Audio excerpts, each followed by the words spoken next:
Thanks to the growth of streetcar lines in the late 1800s, areas such as Roxbury and Dorchester became the home for people working in other parts of the city.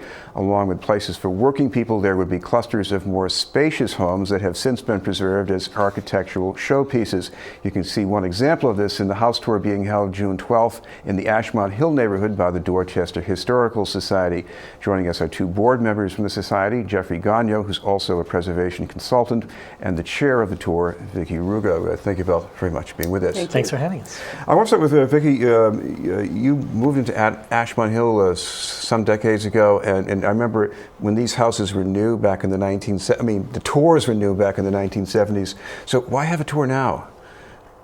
Well, we think people are still interested in seeing these houses. Back in the 70s, there were some early house tours in Ashmont Hill, 1972 and 73, and then later on in the late 70s, Melville Park also did a tour.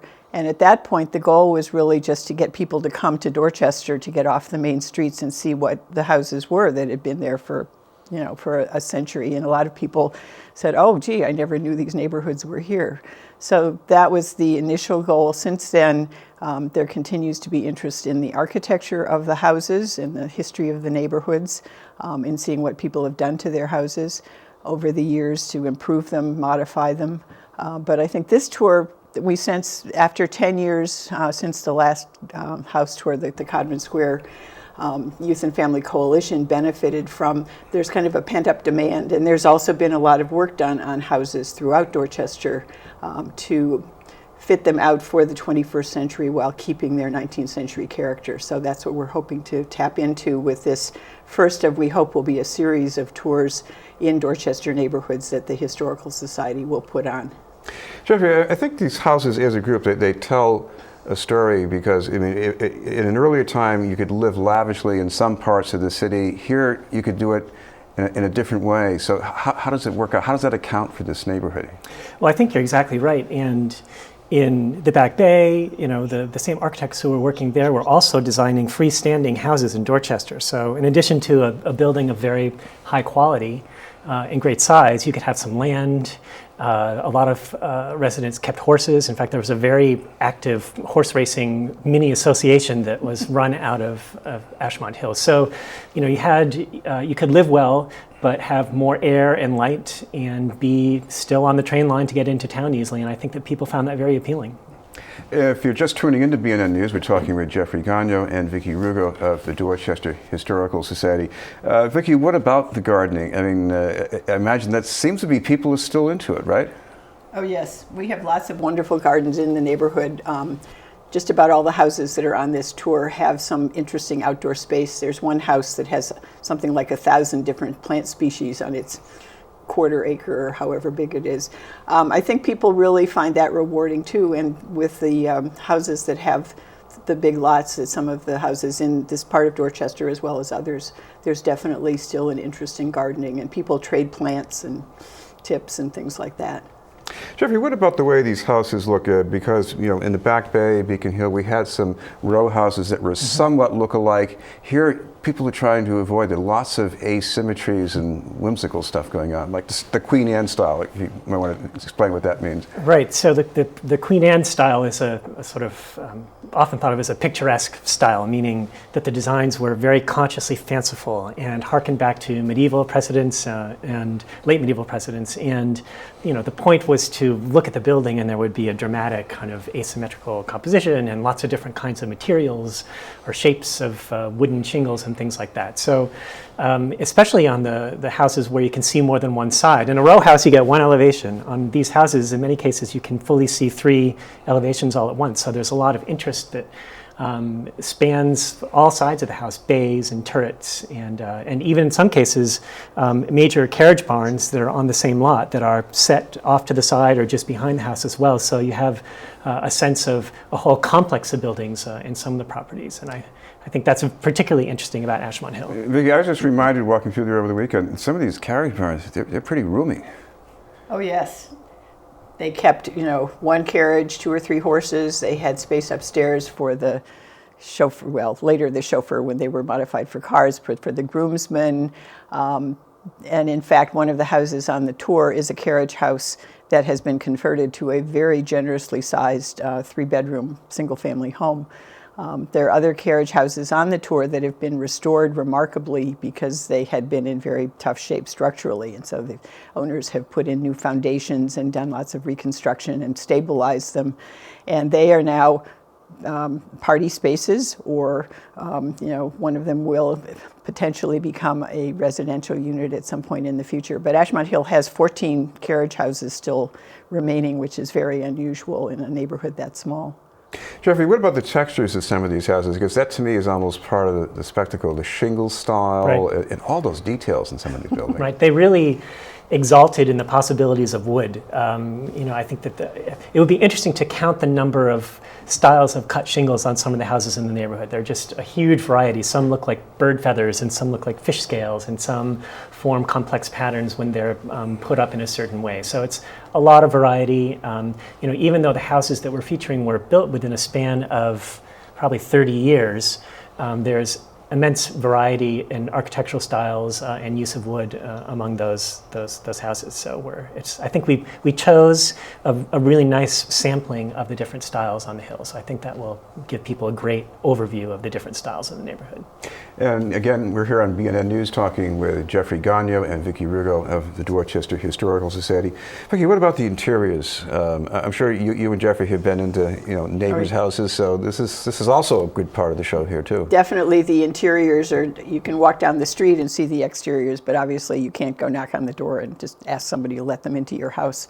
But definitely the interiors are also spectacular. People have done wonderful restoration work. In some cases, refinishing woodwork, repairing ceilings, floors, whatever. They have also done some really interesting modifications, but keeping the integrity of the interior, do some room arrangements. Various people tend sometimes to take out their second back stairs, for example, because they're no longer needed for the cook to be able to get up to the 3rd floor from the kitchen. So people have put in either powder rooms or closets or other useful spaces. And people have also done really fascinating things just with interior decor, whether it's painting on the walls or stained glass windows. There's some really interesting, people have interesting antiques and other collections, very much their own style in each house. Every house is different because the owners are different and have different interests, but they're really wonderful. So that's a treat, both just to see what people have done, but also to get some ideas for how to treat windows, for example, or ideas for doing restoration to keep the sense of the building without getting stuck in the past.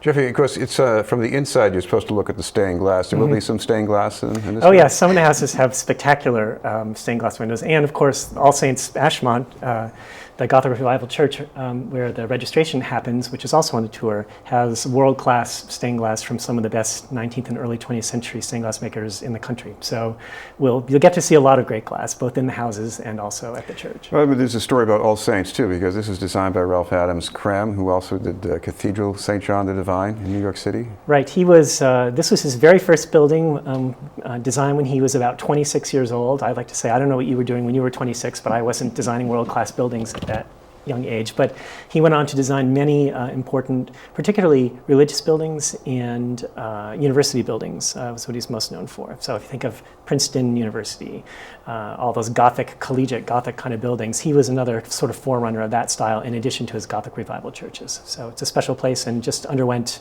an amazing restoration over the last 3 years. So you get to see it in all of its restored glory on the tour.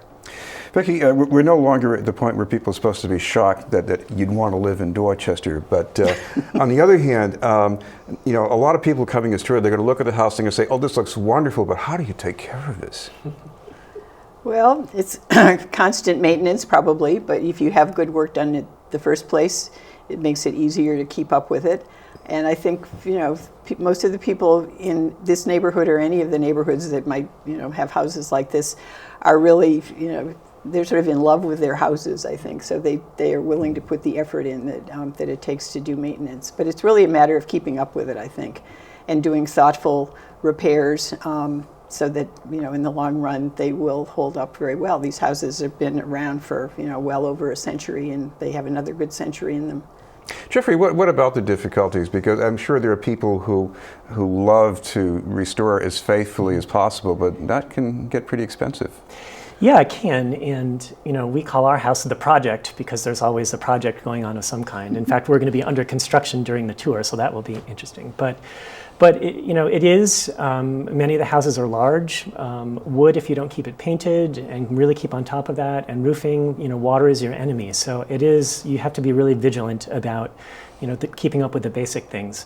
But also the more important matter of trying to preserve as much of the original fabric as you can actually is good economic sense, because a lot of the materials that went into building these houses were first class. If you keep them painted and oiled and in good repair, they can last indefinitely. They're eminently repairable. Even your wood windows are repairable. And I think a lot of us really take the idea to heart that we're kind of temporary stewards of these houses, particularly the grander ones. And if we can leave them in a better state, but still well preserved to their next owners, that's our ultimate goal. So it is a labor of love for sure. Vicki, one other thing I noticed the last time I was in Ashmont Hill is it's not just the houses. You've got all those tall trees. I mean, who would have thought this is a skip and a jump from Ashmont Station? You've got all these it's a wonderfully shady, huge, spacious feeling neighborhood. It is. We have lost a number of trees over the years that were probably planted when these houses were built, so they have not survived much longer than you would expect. But it is, and part of it I think has to do with the fact that there are a number of houses that have double lots, if you will, so there's more space between the houses, which gives you more space for large trees to grow. And we've also tried very hard as a neighborhood to encourage the city to plant street trees. Some people like street trees, some people don't, but I think there's just sort of this accumulation of green space over the years that really does make a difference. And some streets in particular, Albin Street, I think, has this wonderful canopy of trees that would be wonderful to be able to replicate on all of the streets. So I should mention some of the particulars of the tour. This is going to be starting at what time, Vicki? It's Sunday, June 12th. The tour starts at noon and runs until 5. The tickets and advanced purchase registration takes place at All Saints Ashmont, which is 209 Ashmont Street, right around the corner from Ashmont Station. Tickets are $30 in advance. If you go to the Historical Society's website, which is www.dorchesterhistoricalsociety.org, or $35 at the door the day of the tour. All Saints will open at 11:30 for people to come early to get their tickets. Well, thank you both very much, Vicki Rugo and Jeffrey Gonyeau, the Dorchester Historical Society.